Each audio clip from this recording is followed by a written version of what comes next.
Hello, I welcome you to my channel. Today I will discuss humanism. My primary focus will be on defining humanism both as word and philosophy. As you know, humanism is a philosophical stance that emphasizes the value and agency of human beings individually and collectively. Generally, humanism refers to a perspective that affirms some notion of human freedom and progress. It views humans as solely responsible for the promotion and development of individuals and emphasizes a concern for man in relation to the world. Moreover, humanism was a reaction against medieval knowledge, learning, and religious practices. In this video, I will discuss some important basic principles of humanism and some ideas, and then I will discuss etymology and history of word humanism. I will share some important definitions of humanism from some authentic sources, and in the end, I will discuss different types of humanism. I will start with an important quote by Andrews Addington Simmons. He says the essence of humanism consisted in a new and vital perception of dignity of man as a rational being apart from theological determinations, and in further perception that classical literature alone displayed human nature in the plenitude of intellectual and moral freedom. If we look at this comment, we find some important features and characteristics of humanism as a movement. The first thing that we come across is the dignity of man, that humanism is synonymous with dignity of man as a rational being. For the first time, reason was being privileged and focused and given importance in human affairs. Earlier, it was all about religion, medieval religion, and medieval philosophy. They had held human beings in their bondage, and human thought was limited and constrained, and the individual did not have any intellectual or moral freedom. The next important thing is classical literature. As we know that humanism owes its existence or coming into being during the Renaissance to Greeks. And this revival of Greek learning and renewed interest in Greek philosophy and all other scholarly activities is actually the harbinger of Renaissance movement. And one of the important impact of studying classical literature was the cultivation of intellectual and moral freedom. Now I will discuss some important basic principles of humanism. The first principle, of course, is classicism. Classicism means interest in Greeks. The Greeks, as we know, were the pioneers of philosophy, and these were the Greeks who talked of man as a rational being.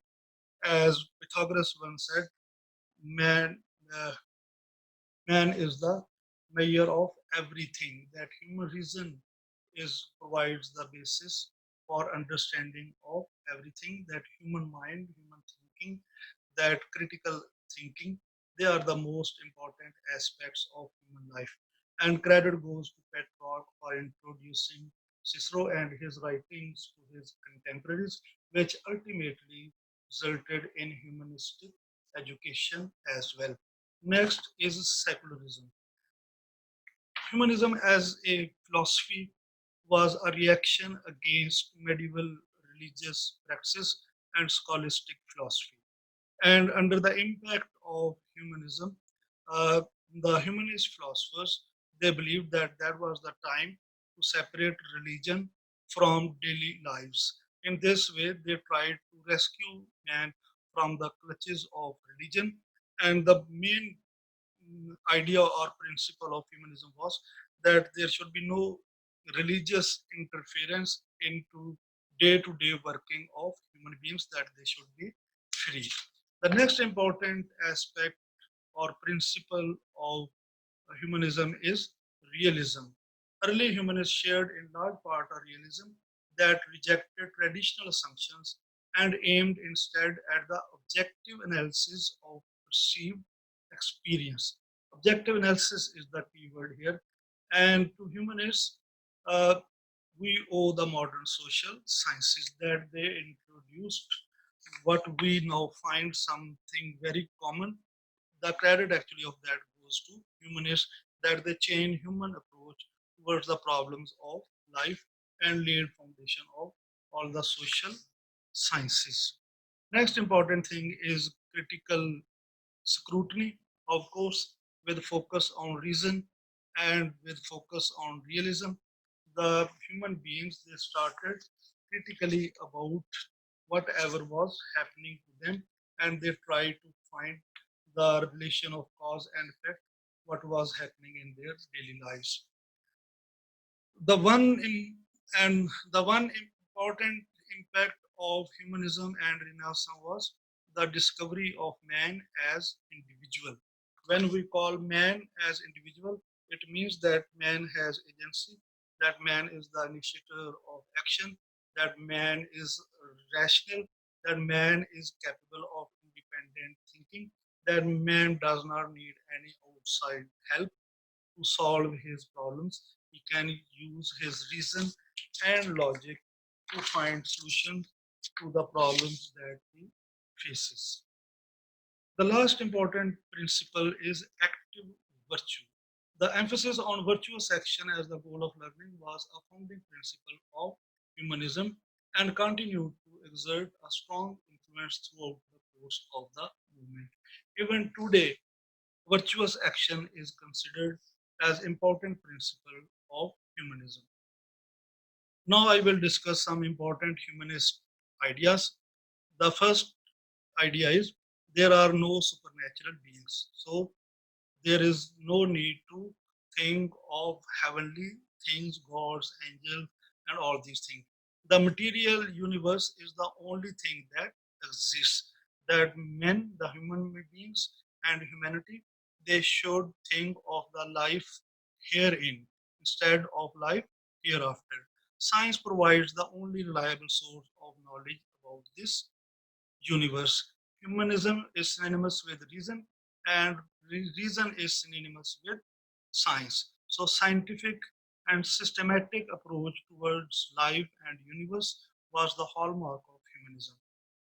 We only live this life. There is no afterlife and no such thing as reincarnation. This was actually a direct challenge to medieval religious beliefs where the focus was on the life hereafter, that it was believed that people should focus on the life that is yet to come and they should sacrifice their worldly life for their heavenly life. Human beings can live ethical and fulfilling lives without religious beliefs. The religious beliefs they are not important. Human beings they can lead a very happy and very successful life even without following religion. They just need to focus on their reason. Human beings derive their moral code from lessons of history, personal experience, and thought. So, in this way, empiricism becomes a source or guide for leading a good and active and practical life. So, empiricism, positivism, human reason, they replaced religion in humanism. Next, I would like to discuss the history of the word humanism itself. Humanism was a system of education and mode of inquiry that originated in northern Italy during the 13th and 14th centuries and later spread throughout continental Europe and England. The term is alternatively applied to a variety of Western beliefs, methods, and philosophies that place central emphasis on human realm. So here, the thing is that humanism is not a single phenomenon. It is diverse. It has many aspects, but the main center remains human realm. Real. Renaissance humanism, the historical program, was so broadly and profoundly influential that it is one of the chief reasons why the Renaissance is viewed as distinct historical period. So if we recognize Renaissance as a distinct time period, it is because of humanism. So what makes Renaissance is actually humanism. The word Renaissance is of more recent coinage. The word Renaissance did not exist during the age of Renaissance. The idea that period Renaissance is a period of renewal and reawakening is humanistic in origin. Humanism seeks its own philosophical basis in far earlier times, that is, in Greeks, and continues to exert its power long after the Renaissance in different manifestations. So it makes clear that humanism was not confined to Renaissance only, that it had roots in Greeks and it continues to be still a major force in humanist thinking, though there are some other movements that counter it, like anti humanism, post humanism, and atheism. Humanism was first employed as humanismus by 19th century German scholars. They used it to designate Renaissance emphasis on classical studies in education. So the first use of word humanismus or humanism was in connection with the study of classical texts or classical education. These studies were pursued and endorsed by educators. In 15th century, the educators were known as humanisti, that is, professors or students of classical literature. In other words, educators were called humanists in the 15th century, or vice versa. The humanists were actually educators. The word humanisty derives from a study humanist status. In early 15th century, it was a course of classical studies and it consisted of grammar, poetry, rhetoric, history, and moral philosophy. If we look at these words, the important thing is language. That it was actually the first major linguistic term that created such a huge impact and that impacted human thought so much. The study humanities were held to be equivalent of the Greek pedia. In ancient Greece and later Greco-Roman world, the term pedia, also spelled as pedia, look at the difference between the spelling, referred to the rearing and education of ideal members of polis or state. So, what was the primary goal of PDI? That was to produce ideal members of polis or state. And this is the reason we find Wordpedia at the end of Encyclopedia, Wikipedia, and other pedia. Humanism history of the world continues. The name of the course was itself based on the Roman statesman Marcus Tullius Cicero's concept of humanities. In this way, we can regard Cicero as the pioneer of humanism. The goal of humanities was the goal of humanitas was to promote education and virtue in ideal form. Renaissance humanism, in all its forms, defined itself in its straining towards this ideal. Which ideal? The Greek ideal. What was the Greek ideal? Intellectual and moral education of the citizens of the state. Now we'll look at some academic definitions given by Oxford University and Cambridge University. An outlook, Oxford University defines it as an outlook or system of thought. So here the focus is on system of thought, attaching prime importance to human rather than divine or supernatural matters. So Oxford University's definition focuses on the divide between human and divine. That earlier the focus was on divine or supernatural matters, but humanism changed focus towards human beings. Humanists believe stress the potential value and goodness of human beings, emphasize common human needs, and seek solely rational ways of solving human problems. So, this is one of the major contributions of humanism. What is that? The rest tried an attempt to find rational ways of solving human problems. Earlier in medieval era or eras preceding medievalism, all the attention and focus was on religion, that only religion could solve all the human problems. But after Renaissance, under the impact of humanism, the human beings they thought that they could solve all these problems with a help of reason and science. Humanism, defined by OED, Oxford English Dictionary, a system of thought criticized as being centered on notion of the rational, autonomous self and ignoring the unintegrated and conditioned nature of the individual. What does it mean? That humanism focuses on individual as an individual who is isolated from the society. It does not integrate individual with the society or in the general commonwealth of human beings. So this is what the Oxford Dictionary believes. Then we come to the Cambridge University definition. Humanism is a philosophy that emphasizes the value of human life. That human life, existence in this universe becomes more important. The value of human life in all its creative potential. This is again important.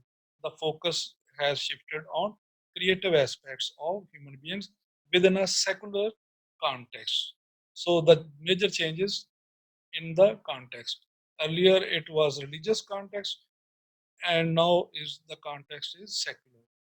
Humanism is skeptical of religious beliefs and relies on science as the basis for understanding the universe. So religion is replaced by science. The philosophy of humanism represents a specific and forthright view of the universe, the nature of human beings, and the treatment of human problems. If we look at these words carefully, we find that earlier all these tasks were assigned to religion. That religion was supposed to give us the explanation of all the universe and answer to all the questions related to the nature of human beings and their problems. Humanism defined by Cambridge University Press. The term humanist first came into use in the early 16th century to designate the writers and scholars of the European Renaissance. So, in this sense, humanist means writer or scholar or maybe teachers. American Humanist Association defines humanism as that humanism is a progressive.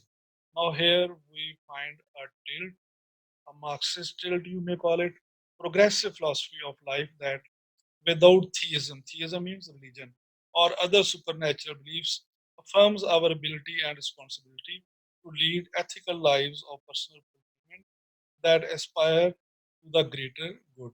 So, here we find a shift towards ethics that human beings even without religion and by ignoring supernatural beliefs, they can live and act responsibly, responsibly and can work for the collective good of humanity. The Humanist magazine defines humanism as humanism derives the goals of life from human need and interest rather than from theological or ideological abstractions and asserts that humanity must take responsibility for its own destiny. So we find a further tilt in the role of humanism or what humanism implies in the contemporary era. That earlier we came across the word ethical, now here we come across the word responsibility and destiny. What does it imply? It implies that human beings they are responsible for their destiny. Now I will discuss some important types of humanism. First is literary humanism. Literary humanism is a devotion to the humanities or literary culture. Then is Renaissance humanism. Renaissance humanism is the spirit of learning that developed at the end of the Middle Ages with the revival of classical letters and a renewed confidence in the ability of human beings to determine for themselves truth and falsehood. Next is Western cultural humanism. Western cultural humanism is a good name for the rational and empirical tradition that originated largely in ancient Greece and Rome, evolved throughout European history, and now constitutes a basic part of the Western approach to science, political theory, ethics, and law. Next is philosophical humanism. Philosophical humanism is any outlook or the way of life centered on human need and interest. Subcategories of this type include Christian humanism and modern humanism. Christian humanism is defined by Webster's The Third International Dictionary as a philosophy advocating the self fulfillment of man within the framework of Christian principles. This more human oriented faith is largely a product of the Renaissance and is a part of what made up Renaissance humanism. Then is modern humanism. Modern humanism, also called naturalistic humanism, scientific humanism, ethical humanism, and democratic humanism. It is defined by one of its leading proponents, Carlos Lement, as a naturalistic philosophy that rejects all supernaturalism and relies primarily upon reason and science, democracy, and human compassion. Modern humanism has a dual origin, both secular and religious, and these constitute its subcategories. The next is secular humanism. Secular humanism is an outgrowth of 18th century Enlightenment rationalism and 19th century free thought. Many secular groups, such as the Council for Secular Humanism and the American Rationalist Federation, and many otherwise unaffiliated academic philosophers and scientists, advocate this philosophy. To conclude the discussion, I would share some of the findings. Humanists are of the view that people have only one life to lead. They should make the most of it in terms of creative work and happiness. Human happiness is its own justification. Human happiness requires no sanction. Sanction here means permission. Human beings need no support from supernatural sources or religion, in other words. Supernatural, usually conceived in the form of heavenly gods or immortal heavens, does not exist. Human beings, using their own intelligence and cooperating liberally with one another, can build a peaceful world. So, this was the discussion of humanism. Thank you very much for joining me.